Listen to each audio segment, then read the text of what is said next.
I don't really think I am a true contralto. I think I'm like a mezzo with a fat bottom.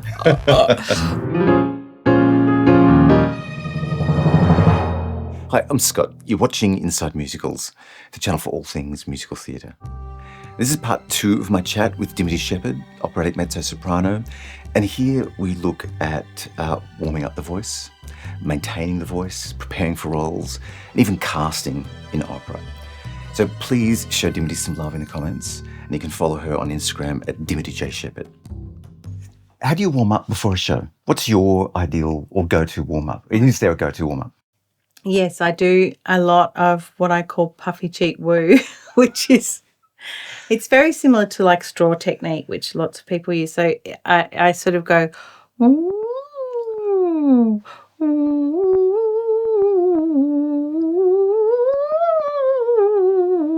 I do little, ooh, whatever it is. I mean, whatever scales, whatever. But I do it like, Because to me, that sounds like by creating a resistance, you're actually taking pressure off the throat. that's right, yeah. Yeah?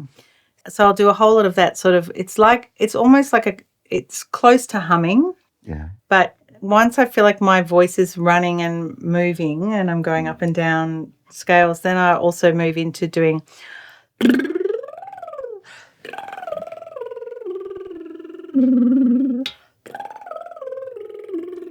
sorry, it's terrible, but that sort of a thing. So I'll do a lot of vocalizing like that to start off with, especially if I've got a big performance. I don't like to sort of start off by trying to hear my voice. I like to just feel it. Yeah. So I go with the feel through those exercises a lot for a long time. Then when I feel like my voice is warm, then I go through little habits of singing the same thing for a while as my first sort of vocalized piece. Yeah. There's a duet from Norma, the character Adalgisa sings with Norma, and I covered Adalgisa a long time ago, and I really felt like it fit my voice like a glove, and I'm a bit frustrated that I have never got to actually perform it. But I love singing parts of that role as a warm-up, and it sits nicely because, you know, there are duets in that where it's very much mid-voice, but then there are fast coloratura high bits as well. And I like to touch on all different parts of my voice. Like even if I'm singing, because sometimes I get employed to sing contralto roles now because I've got more carrying power down in that part of my voice than is common. Yeah. So, and those roles tend to be a little bit harder to cast because those voices are a bit rarer. So I don't really think I am a true contralto. I think I'm like a mezzo with a fat bottom.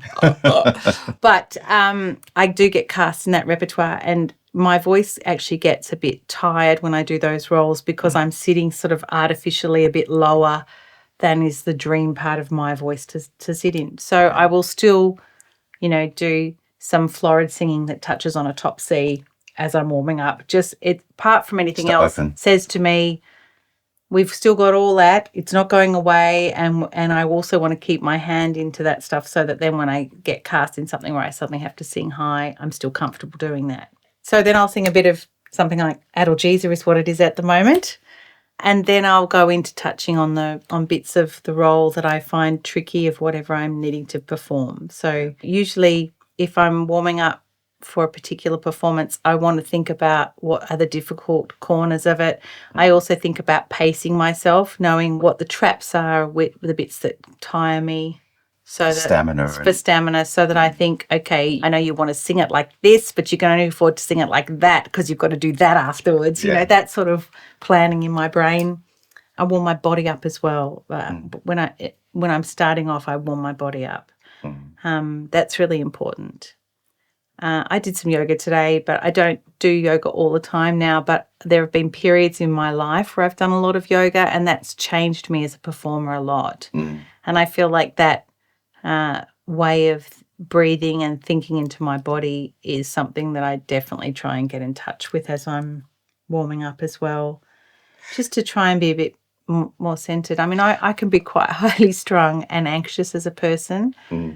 I think one thing I often find when I'm working with the singers, when they're starting out, I think they don't recognise that singing is actually a whole body experience. That's right. It's not just from here. Exactly. Yeah. There's a whole bellows mechanism, but then there's the whole of body that is part of the gesture of singing. Yes. And I think people underestimate the other thing you how have to physical. warm up is your brain. In every way, but I mean, you've got to use positive affirmations if you want to use that word, those words. You've got to think positively and constructively and be your own best friend to get to the best place for your performance.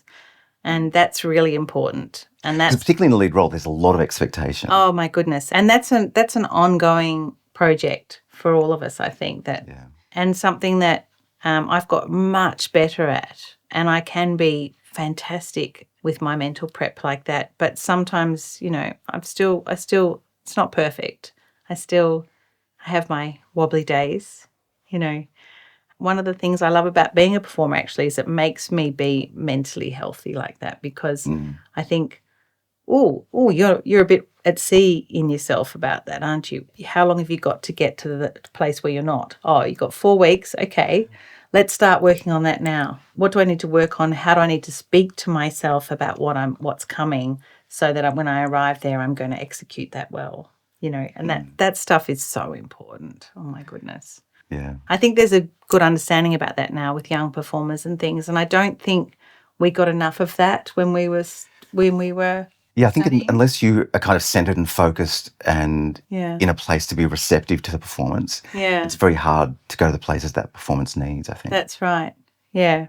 Certainly when I look back at myself at WAPA, for instance, when I was studying, I feel like I hadn't worked out what works for me yet. And I got sort of swamped with all the various different ideas and things we were learning, and I got swamped is the right word. I started drowning in it a bit, and then I stopped listening to my own instincts, and I got a bit like, oh. And it took me quite a few years out of it I would suddenly revisit an idea that a teacher was telling us there, and I'd finally think, oh, they were trying to tell me that. And I was suddenly, years later, I'd absorb an idea that had been presented that at the time was just like too much, and I couldn't take it in. And I need things to happen in pieces. It's interesting. I think I developed more after I left drama school. Yeah. Because in drama school, I couldn't absorb and process it all. I took it in, but I don't think I churned it through. Yeah, isn't Whereas that once I interesting? left, I think I was then able to then process it and I was exactly and like apply that. it. That was definitely the case for me. And I've learnt to try and be kind with myself about understanding that I have a special way of learning, and that's not a bad thing. It's a good thing. But I sometimes don't fit into a formulaic, it's not that it was formulaic. I mean, an institutionalized way of learning doesn't always work the best for me. Yeah.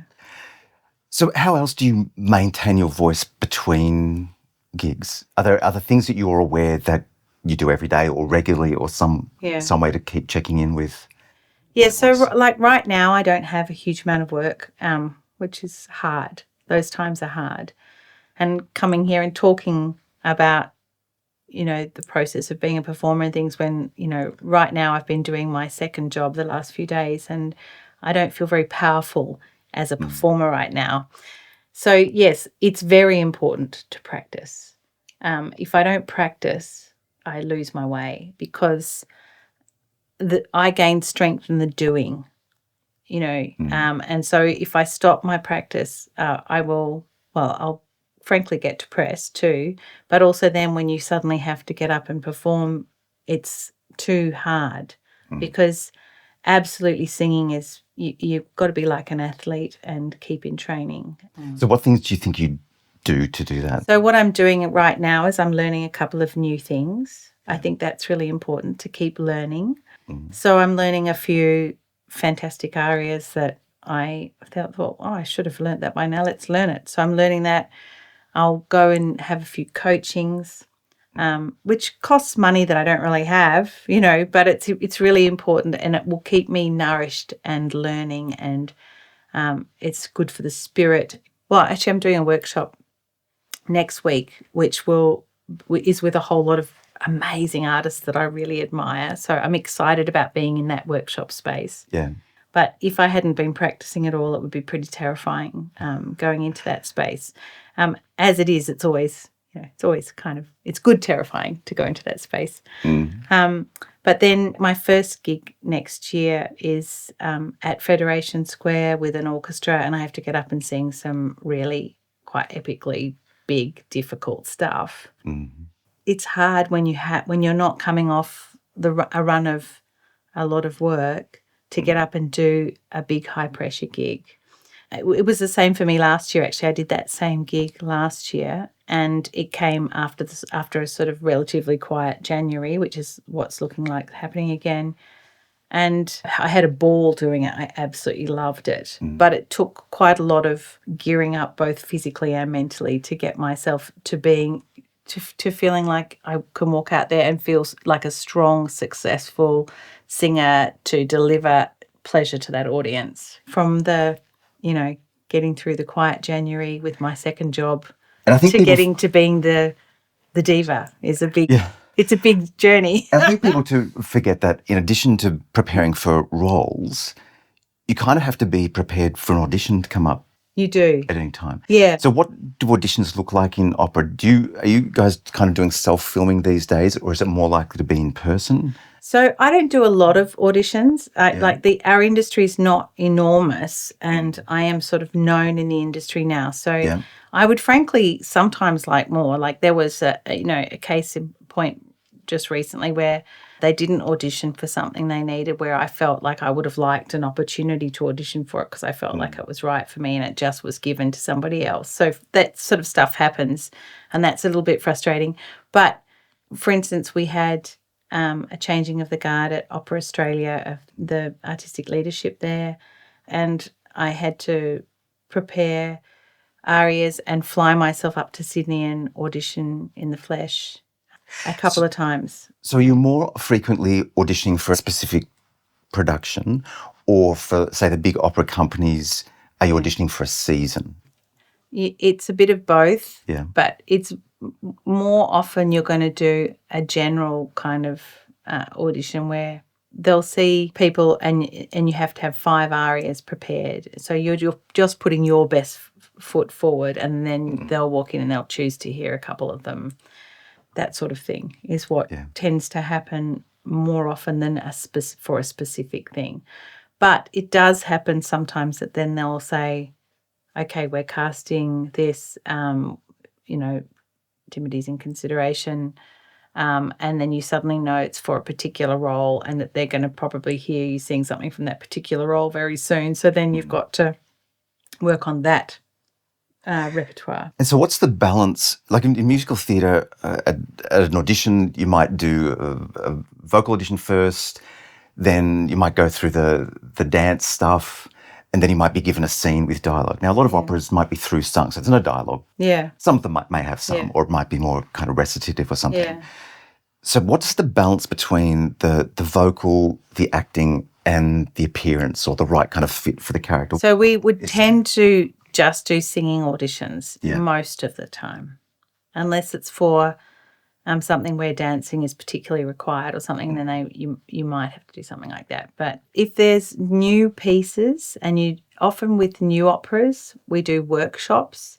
And if you're doing a workshop of a new piece, we often have to read the libretto as well, and they see us work as actors on the floor as well, and then you may or may not get cast after the workshop. But it's just not the same as the music theatre world, where it's you're going for Hamilton, and people prepare specifically for that, and there are cattle calls for people. So is it more about creating relationships with those? I think so. Those producers and productions. Yeah. I mean, it's a frustratingly small world in that there's only one full-time company, and that is Opera Australia.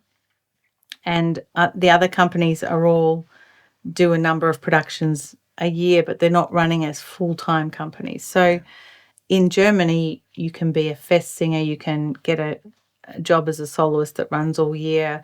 It's very hard to do that in Australia. With a small population, very spread out population. So the only full-time opera job that exists is the chorus at Opera Australia. And then other singers might be lucky enough to sort of be given a year's work as a soloist with Opera Australia. But most of us are in the sort of freelance boat where we're working project to project. I mean, I work a lot with Victorian Opera, for instance, or Melbourne Opera, but I'm not full-time with them, and there's no guaranteed job. You hope that they're doing things where your voice is suitable. And yes, the relationships are important, but it's a slightly crazy situation in a way that we still have a lot of university level training for classical singers, for instance, and a lot of amazing, beautiful talent coming through. And there's very little work. I feel really worried for young people coming into the industry now. I think it was it's always been hard, and but it's certainly harder than it used to be. Is that because it's more of a niche, or it's more expensive? Well, we do have a sort of crisis situation in opera, I think, where, of course, opera is always going to exist, but our audience is dying faster than it's growing in general. And also, opera does have, with the general public, a bad image problem, you know, and I wish that wasn't the case, but I think it is the case. I love opera. I think it's wonderful, but you do find yourself having to defend it rather a lot. And in terms of the traditional repertoire, I believe we benefit from still seeing that repertoire. But there are issues with, the way gender's represented, or the way that races are different races are represented, for instance, in that repertoire, and how we deal with all of those issues and still present the art form and build an audience, and also just an understanding of what opera is. That, we touched earlier on, I think, on the fact that what we do is project our voices without a microphone over an orchestra. I mean, that is one of the essential definitions of what an opera singer is. And these days we have technology where you can plug in a microphone and an amp or whatever and have a voice carry that way. So in a way that renders us, in one version of things, a dinosaur because the style of the voice is based on that acoustic. It is. And so quality. when we're talking about vibrato, people think that we're sort of just going, whoa, whoa, whoa, doing some funny thing. That is not, by the way, a demonstration of my singing, but that we are doing some funny thing with our voices, and it's actually it's a way of singing that projects, and that is very beautiful when you hear it in the flesh. But a lot of people don't even have an idea of what that is. One of the things that's heartbreaking about being an opera singer is being in, like, say, a situation like, for instance, a taxi or something, and they say, "What do you do?" And you say, "Oh, I'm an opera singer." And they go, "Oh, I don't like opera." And I'll go, "Oh, well, which one did you see?" "Oh, no, I've never been." And it's perception, like, oh. It's just the perception can be that it's not something wonderful when it's absolutely magical. But I think people are like that with musical theatre as well. Yes, I agree. But I can feel for you, because I think musical theatre is perhaps more accessible to a wider audience. Yes. But even if there's a kind of a stigma about, no, I don't like musicals. Yeah, that's right. Yes. So, I understand. Yeah. Let's talk about some practicalities. How do you prepare for a role?